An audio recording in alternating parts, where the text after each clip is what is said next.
Welcome back. तो friends, अभी का वीडियो है KGF chapter 3 full story explained है। चैप्टर 3 कब आया? मैं तो कंफ्यूज हो गई। मैं कंफ्यूज हो गई हूँ कि चैप्टर 2 आया कि चैप्टर 3 आया है। तो कह रहे हैं उसकी फुल स्टोरी एक्सप्लेन। यहाँ तो ये प्रिडिक्ट कर रही है कि अब चैप्टर 3 में क्या होगा, मुझे तो यही लग रहा है। तो चलो देखते हैं एग्जैक्टली है क्या। वीडियो शुरू करते हैं। वीडियो शुरू करने से पहले अगर आप चैनल पर नए हो और आपने अभी तक सब्सक्राइब नहीं किया है तो जल्दी से पहले सब्सक्राइब के बटन बेल आइकन को क्लिक कर लो ताकि आपको हमारे सारे न्यू वीडियोस के नोटिफिकेशन मिल जाए जैसे हम अपलोड करें। अगर आपको वीडियो पसंद था प्लीज लाइक एंड शेयर। चलिए शुरू करते हैं। हाँ तो भैया, सिनेमा का सबसे बड़ा फेस्टिवल KGF चैप्टर 2 शुरू हो चुका है और सबसे बड़ी गुड न्यूज, अब ये रुकने नहीं वाला, आगे और बड़ा होकर वापस लौटेगा। पूछो कैसे? चैप्टर 3, सही सुने, KGF चैप्टर 3 का काउंटडाउन शुरू हो गया है। मैं नहीं बोल रही, खुद फिल्म के मेकर्स ने बड़े बड़े शब्दों में लिख दिया है, जाओ KGF फैंस एक बार और जी लो अपनी जिंदगी। वीडियो आगे बढ़ाऊं उससे पहले स्पॉइलर वार्निंग देना जरूरी है। तो भैया, जो बदकिस्मत बेचारे लोग हैं जिन्होंने अभी तक रॉकी द मॉन्स्टर के दर्शन नहीं किए, पहले थिएटर जाइए, फिर वापस कर इस वीडियो को देखिएगा। आगे सुनो। सबसे बड़ा सवाल जो KGF फैंस के मन में इस टाइम डिस्को कर रहा है, चैप्टर 3 में होगा क्या? रॉकी तो चैप्टर 2 के एंड में मर गया, तो KGF 3 की कहानी आगे कैसे बढ़ेगी? दोस्त, इस बच्चे की शक्ल याद है आपको? बंदा एक अकेला अधीरा की पूरी आर्मी के सामने खड़े होकर जबरदस्त डायलॉग बोल गया था, इस बच्चे को भूले तो पक्का नहीं होगे तुम। बस यही वो कनेक्शन है जो KGF चैप्टर 2 को चैप्टर 3 से जोड़ने वाला है। नहीं समझ आया? घबराइए मत, सिर्फ अगले कुछ मिनटों में KGF 3 की दुनिया में एक्सपर्ट बना दूंगी आपको। सलार का नाम तो सुना होगा आपने। KGF 2 के बाद सेम डायरेक्टर प्रशांत नील की आने वाली अगली फिल्म, जिसके प्रोड्यूसर भी सेम टू सेम है। अब इतना सब कुछ सेम होना इत्तेफाक तो नहीं हो सकता। रियलिटी में ये KGF, सलार और चैप्टर 3 प्रशांत नील के वायलेंस यूनिवर्स का पार्ट है, जिसमें एक और कैरेक्टर की एंट्री होना बाकी है, जिसके बारे में थोड़ी देर बाद बात करेंगे। देखो, सलार KGF से कैसे कनेक्टेड है उसका सबसे बड़ा हिंट खुद फिल्म के डायरेक्टर प्रशांत नील काफी टाइम पहले दे चुके हैं एक इंटरव्यू में, जब उन्होंने सलार को डिस्क्राइब करने के लिए कमांडर शब्द का इस्तेमाल किया था। बोले तो किसी आर्मी का लीडर, किंग नहीं कमांडर, मतलब राजा का सबसे खतरनाक सिपाही। अब KGF 2 में चलिए, ये बच्चा रॉकी के लिए अपनी जान देने को तैयार था। रॉकी उसका खुदा है। इवन स्पेशल ट्रेनिंग लेकर ये KGF को प्रोटेक्ट करने रॉकी की आर्मी में शामिल भी हो जाता है। फिर होता क्या है, अधीरा का अटैक जिसमें सब कुछ बर्बाद हो जाता है, हर तरफ खून खराबा। लेकिन जब डेड बॉडीज वापस आती हैं तो इस बच्चे की माँ को उसका चेहरा देखने से रोक दिया जाता है। सही बोला ना?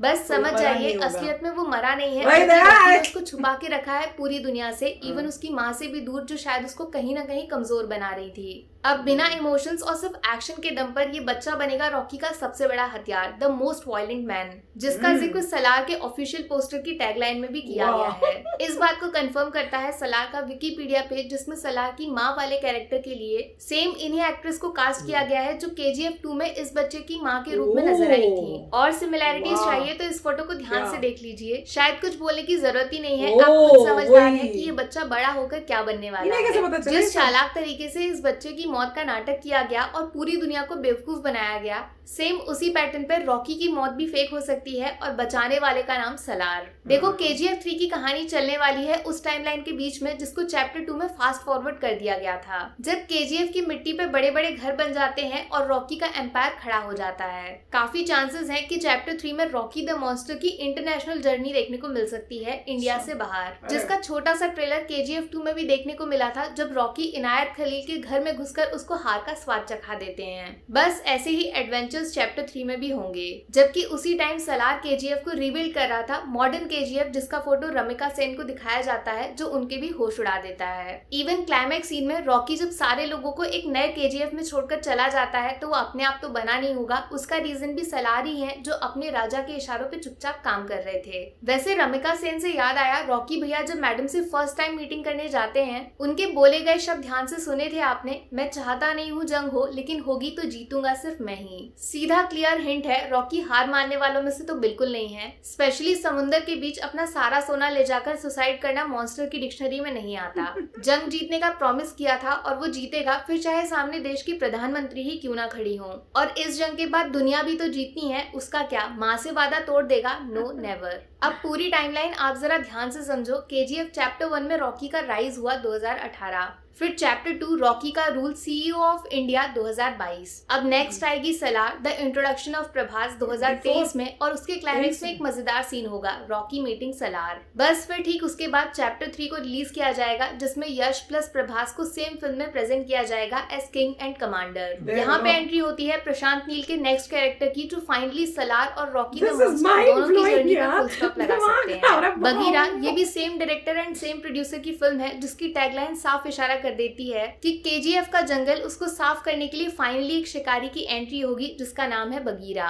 बस इस फिल्म को लॉन्च करने के बाद केजीएफ का फाइनल चैप्टर 4 भी देखने को मिलेगा, जिसमें ultimate battle Rocky plus Salaar versus Bagheera and Ramika Sen के थ्रू क्लाइमैक्स को एंड किया जाएगा। इन शॉर्ट ये जो मार्वल डीसी यूनिवर्स वाला खेल हॉलीवुड वाले हमारे साथ खेल रहे थे, अब इंडियन सिनेमा उसका बाप लेकर आया है, द केजीएफ यूनिवर्स, जो पूरी दुनिया के रिकॉर्ड्स को आग लगा देगा। हाँ तो बॉस उस मोमेंट के लिए रेडी हो जब एक ही सीन में प्रभास एंड रॉकिंग स्टार यश आपके सामने खड़े होंगे, लिटरली थिएटर्स फट जाएंगे। और यकीन मानिए जैसा प्रशांत नील का विजन है, ये बात 101% सच साबित होगी, गूज़बम्प्स गारंटीड। अभी आपकी बारी, केजीएफ चैप्टर 3 बनेगा, यस और नो? अगर हाँ तो फिर कहानी जैसे मैंने बोली वैसे चलेगी, या फिर आपके पास इससे कोई अलग थ्योरी भी है? नीचे लिख के बताओ फटाफट। और Salaar plus Rocky plus Bagheera इस यूनिवर्स के बारे में आपके क्या ख्याल हैं? क्या बाकी इंडियन सिनेमा हॉलीवुड को उसी के गेम में हरा सकता है? तुम ऐसा चाहते हो कि नहीं, सच सच बताना। बाकी वीडियो में कुछ पसंद आया हो या फिर कुछ शिकायत करनी हो तो मैं आपको इंस्टाग्राम पे भी मिल जाऊंगी, वरना थोड़ा सा इंतजार करिए। मिलूंगी आपसे अगले वीडियो में। Take care, bye bye. तो फ्रेंड्स, कोई सोच सकता था? मैं नहीं सोच सकती थी, पर वो देख के कि वो जो लॉकेट सा पहना हुआ है और उसको कनेक्ट करा दूसरी मूवी के अंदर से, और फिर कि भैया जो मदर वहां पे है वही मदर को लिया हुआ है उस मूवी के अंदर, अमेजिंग। कोइंसिडेंस भी हो सकता है, कोइंसिडेंस भी हो सकता है, पर उसको कनेक्ट करना अपना थॉट है कि मोस्ट लाइकली वो चैप्टर 3 है, उसकी मगर हो भी सकता है ना हो, कोई कुछ भी हो सकता है। हाँ। मगर उन्होंने काफी मतलब एंगल से इस बात को सोचा है। क्योंकि हॉलीवुड में ऐसा हो रहा है ना, तो कोई बड़ी बात नहीं कि हॉलीवुड का ये आइडिया जो है इन्होंने भी सोचा कि अब हम भी क्यों ना अपनी मूवीज में करें। तो वो तो है ही, तो है तो बहुत ही मतलब, और 3 मूवीज कनेक्टेड होंगी। अब उन्होंने 2 ये दिखाई केजीएफ की, और उसके बाद 2 और मूवीज जो इनकी स्टोरी के साथ कनेक्ट होके वो पूरी बनेगी। ऐसे ही होता है। उसके बाद आ जाएगा मतलब केजीएफ एंड जो वो छोटा बच्चा था, मतलब बच्चा तो इसमें भी था मगर बचपन, मतलब जैसे आप देखते हैं डिफरेंट कैरेक्टर्स के डिफरेंट समय की मूवीज बनती हैं, कि एक जब वो ग्रो अप करा था, वो जब ओल्ड हो गया, वो इस टाइप से। मगर ये सही है कि जैसे इन्होंने स्पेकुलेट किया है कि पॉसिबल है कि कोई कनेक्शन हो, और ये से बता रहे हैं कि माँ को जो उसने वचन दिया था वो नहीं करेगा, पॉसिबल नहीं है कि मर जाए, दूसरा बच्चे को की शक्ल नहीं दिखाई तो वो भी एक क्यों नहीं दिखाई कि जो वो मरा नहीं है, तो वो सब कनेक्ट करके उनको लग रहा है कि चैप्टर तो बनना है ही, चैप्टर 3 भी आएगा, फिर वो कैसे 4 भी आएगा, चैप्टर 5 भी आ सकते हैं, चैप्टर 8 तक मैंने देखे नॉर्मली, कि मैक्सिमम मैंने 8 देखे हैं, तो हो सकता है 8 तक चली जाए। मगर जैसे स्टार वॉर्स थी, कई बार वही, कई बार लोग जो थोड़े परेशान हो जाते हैं, मगर अभी तक तो बहुत एक्साइटिंग लग रहा है। मेरे ख्याल से उनको बनाते जाना चाहिए चैप्टर के ऊपर चैप्टर। हाँ, जब तक ऑडियंस का एंजॉय करिए बनाते रहो, बल्कि अच्छी बात है। राइट, और उसमें आप डिफरेंट टैलेंट भी ले सकते हैं, कि क्योंकि अब ये मूवीज इतनी चल रही हैं नॉर्दर्न इंडिया में, तो आप कुछ नॉर्दर्न इंडिया के एक्टर्स भी ले सकते हैं। रवीना टंडन, मतलब वही जो एक्टिंग में अच्छे हैं मगर जिनको बॉलीवुड ने आने नहीं दिया, उनको लेना चाहिए। ये नहीं कि आप कोई पॉपुलर बॉलीवुड नहीं, वो होना चाहिए कि आप देखें ये ट्रू टैलेंट है, मगर इस टैलेंट को दूसरे लोगों को, बॉलीवुड वालों को खतरा महसूस हो रहा है, इसलिए वो कहेंगे मैं इसको ले लेता हूँ, क्योंकि इसको वो लोग जो है खतरा महसूस करके आगे नहीं बढ़ने देते, मगर ट्रू टैलेंट है। वैसे लोगों को लीजिए जिससे आपका कैरेक्टर अच्छा लगेगा, कि आप सही लोगों को बढ़ावा दे रहे हैं। बिल्कुल, काफी अच्छा। पर दिस इज रियली इंटरेस्टिंग। मैंने तो सोचा ही नहीं था कि ऐसे उन्होंने मूवीज को, उसके पार्ट्स को अलग अलग करके एक मूवीज भी बनाई होंगे, वो सब इंटरकनेक्टेड होगा। तो ये तो ह्यूज ही बन गया है, मजा ही आ गया। तो चलो फ्रेंड्स, चलते हैं, मिलेंगे नेक्स्ट वीडियो में बहुत ही जल्द। Till then take care and bye bye. तो अगर आप मेरे इस चैनल पे नए हो तो जल्दी से सब्सक्राइब के बटन को हिट करो और बेल आइकन को क्लिक करो, ताकि आपको मेरा जब नया वीडियो मैं लगाऊं आपको उसके बारे में जल्दी से पता चल जाए।